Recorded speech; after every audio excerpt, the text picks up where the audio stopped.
મહીસાગર જિલ્લાના લુણાવાડા શહેરમાં કાશ્મીર પહેલગામના આતંકવાદી હુમલાના મૃત્યુમાં પામેલા લોકોને શ્રદ્ધાંજલિ આપવા માટે મોટી સંખ્યામાં લોકો એકઠા થયા હતા. તો ગત સાંજે નગરપાલિકાથી શરૂ થયેલી મૌન રેલી અને કેન્ડલ માર્ચમાં મોટી સંખ્યામાં નગરજનો જોડાયા હતા.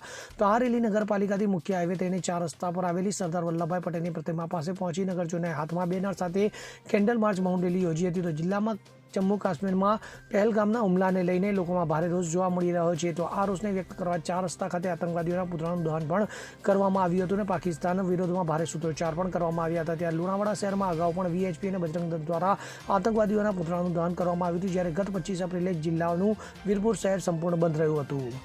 સંદીપ દિવાસરી સાથે CN24 ન્યૂઝ, મહીસાગર. હવે જુઓ દેશ દુનિયાની તમામ ખબરો તમારી આંગળીના ટેરવે.